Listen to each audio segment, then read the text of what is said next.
And we're back to discuss Ghostbusters, and if you saw our review, we liked it better than we expected to. It's a fine movie. I think a couple of us brought it up in the review part, but I honestly thought that the pre-credit scene was the funniest scene in the movie. The scene with the guy from Silicon Valley, being scared by the ghost, and all the little jokes that he had in his tour that he was giving. I thought that was the best concentration of comedy. Not that it was the funniest jokes or the best humor of the movie, but it was that was all concentrated. It was very, very funny. And then the rest of the movie just sort of felt like I honestly felt like all of the main characters, all of the Ghostbusters, any joke that they had, any line that they were delivering that was a joke, could have come out of any of their mouths, where that's not the case with the original. The original had very distinct characters and very distinct rules for the characters.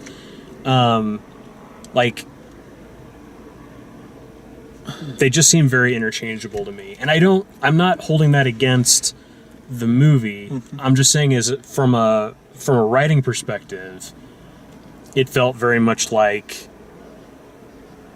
it felt like a puppet show being put on by one person. It's like every single person in this movie has the same sense of humor. I'd say the exception of that probably is Holtzman. There's definitely a stronger strangeness to that character. But Kristen Wiig is super strange. Already, yes. And Melissa McCarthy gets a little strange, and Leslie Jones can be a little strange. There's no... she's consistently just, grinning like an idiot through the whole movie. Mm-hmm. But I don't think that anything she says is unique. That's my point. That's probably true. I think in the beginning they tried, in the beginning of the movie when they were establishing all their characters, and you found out Kristen's character and Melissa's character, Kate and Leslie, you kind of developed and saw that they were all different, but then once they all came together and they established, that's when everybody's who they were got mixed up. It became very monotone at that point. They were all the same. As far as that went, obviously there's physicality that's different, and there's, they had different characters to play, but when it came to what they were delivering, it was all kind of samey for me. I was really pleased with what they did with Leslie Jones' character.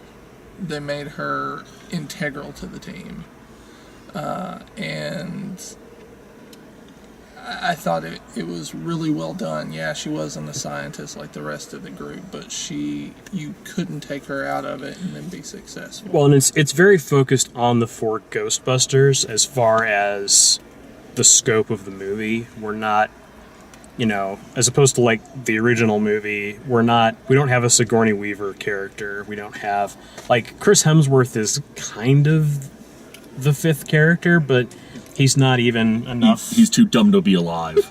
Well, and he's not in more than 20 minutes of the movie. And he also has the same, his character is dumb, but he again speaks with the same mouth. Yep. The same humor comes out of him. It's just, against his own knowledge of it. The visual effects and the way things looked, a lot of the things that looked terrible in the trailer are fine in the movie. Mm-hmm. It's one of these things where the movie slowly builds up its art style to where you accept it. So by the end of the movie, when everything looks like hot garbage, when it's all that green and purple neon goofiness, you're fine with it because the movie's established that's what paranormal looks like in our movie. Mm-hmm. And it's done a whole act and a half without that stuff, so you it's a slow build. Yeah, it's something that you recognize. Somebody said that they didn't feel like it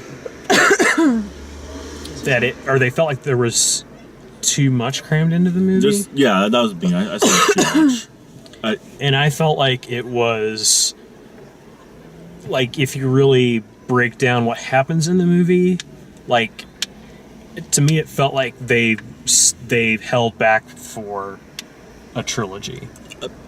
Okay, I can see that.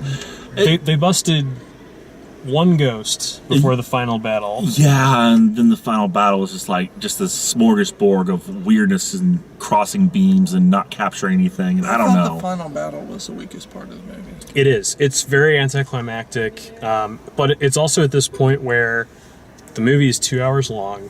Mm-hmm. They use a bunch of stuff, a bunch of unused sequences for the end credits. So by the end of the movie, it's like the battle itself is anticlimactic. If you watch it out of context, you'd be like, this is stupid. But in the context of the movie, you're like, I'm ready for this to be done. So just be done. I thought it was funny that in the cutout scenes or the credits, like, when Chris Hemsworth's character, like, he's like, I'm going to show you what a New York City is like, and they all, like, are going to pose, and you know that there's going to be a dance sequence. Excuse me. It didn't work. And then it's gone. So what happened? Yeah, do you know about that? Huh. So they shot that sequence. It was supposed to be, that was the joke. It was that he was going to possess all of those people, and there was going to be a big dance sequence on the street. And that was like a big joke and a big part of the climax. And it didn't work. They shot it, and it didn't fit. It didn't look right. It wasn't the way they wanted it. And so they put it in the credits, and they, like, obscured a lot of it. But it worked fine. In that mist. It worked fine in the credits, but leading up to it, I was just like, I think that was the only part of the movie where I was just like, wait, okay. What? Wait. Yeah. Like, he's gonna show them something, and then it cuts to the four of them walking on a side street that takes them forever to get to where they're at. Right. That doesn't make any sense. Yeah. And the final line of the movie, which I had spoiled for me, and which is why I knew to stay until the end of the credit sequence, is the other thing that makes me think, like, they purposefully held this back for a trilogy.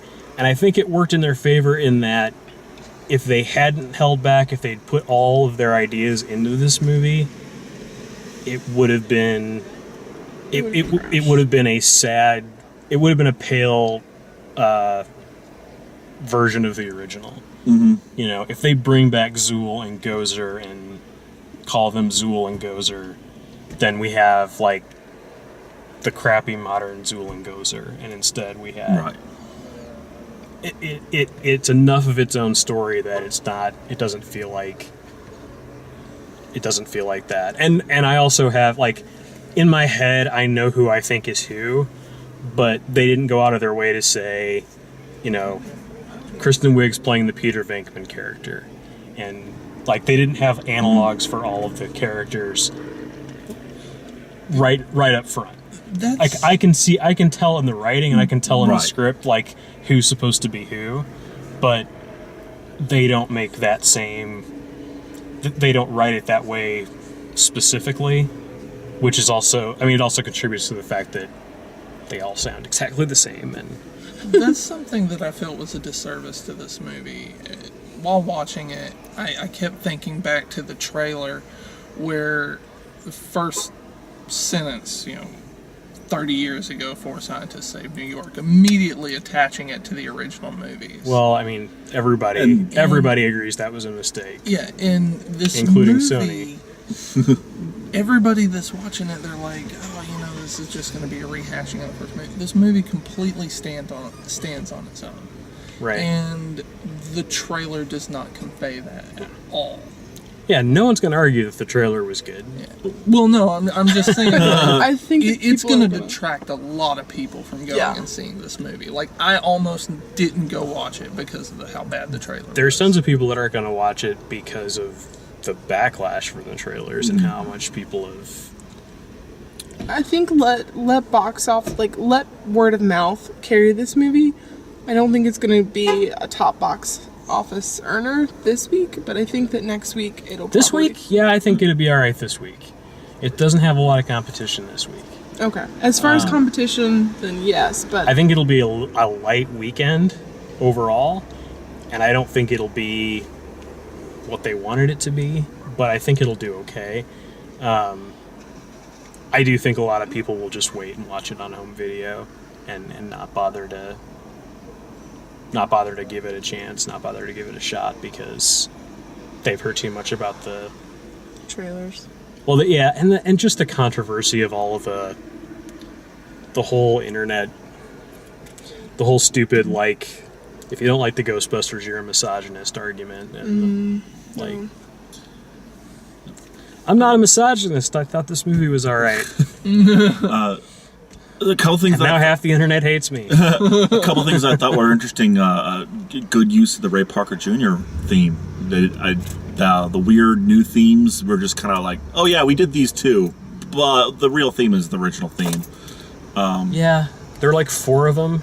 Yeah, but I really hated the Fall Out Boy thing. Oh, I'm so it's glad they pretty- only yes. used it for like a 10-second thing. Oh, that was so I love bad. the cameos. Yeah, they're all right. It seemed like the also the right before the end credits we got the Ghostbusters Answer the Call, which was a mistake. Did this originally have a subtitle to it? No, but I think they're going to retroactively stick that on there That would make sense. So you can keep the to differentiate it from the Differentiate it. sequels. and Answer the Calls are great. So I would have been more in favor of this going up front actually if they wouldn't have. Kind of same thing with RoboCop. Give it a subtitle. Sure, that would be better, but Yeah. you didn't. Yeah, I mean, I think the marketing for this movie is the worst part of the movie. Yeah, that's definitely true. I think they screwed up big time. Yeah, I thought the cameos were fine. I felt like what they were going for with Bill Murray was a great idea. I didn't think it was very well executed. Didn't land. Like, they didn't let him be funny. They just kind of let him sit in a chair. And Yeah. Well, one I of like Dan Aykroyd's. Dan Aykroyd was Aykroyd's good. best. Yeah. Perfect. I like the Janine showing up. That was great. Yeah. But That was fine. That was whatever. But if you've seen the movie in the past, you just want to see them. Like, I don't need them to do a whole lot. They could just walk past. Sure. Well, and I wonder how many people will miss Sigourney Weaver's character or cameo because it doesn't happen until like mid credits. yeah. Yeah, a lot of people left in our theater by that point. So They didn't know that there's going to be like another 15 minutes of the movie left in the Pretty much. I love between that the credits and the I love that post credits. they fought Oogie Boogie from Nightmare Before Christmas there at the end. I was like, well, the upside is there's something I'm gonna definitely see at like Comic-Cons. People are gonna go dressed as that, Yeah. without a doubt, and that'll be an appreciated costume to actually see.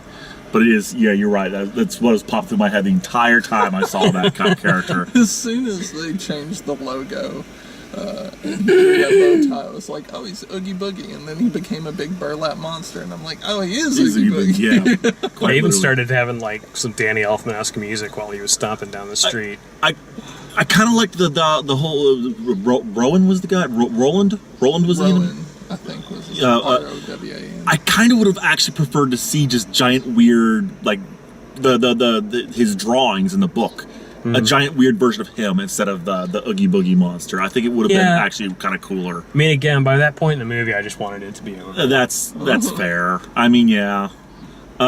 Recurring jokes were good with the wonton soup. Yeah, sure. All right. I like the guy that was tagging the wall. He's like, I can draw you a ghost. Let me show you what it looked like. Like I'm so sorry. the comedy was fine. It didn't like there weren't terrible jokes. There weren't insulting jokes. Right. It's just I felt like I was listening to one comedian read one-liners the Yep. whole night. That's what it sounded like to me. And I don't think I'm going to be able to quote this movie very much beyond, that's kind of the bar, isn't it? Ghostbusters is like the most quotable movie ever made. Yeah. Maybe besides Star Wars, but well, Empire. The power of Patty compels you. If you enjoyed this video, like, subscribe. Check out all the written and video reviews at dalemaxfield.com, and thanks for watching.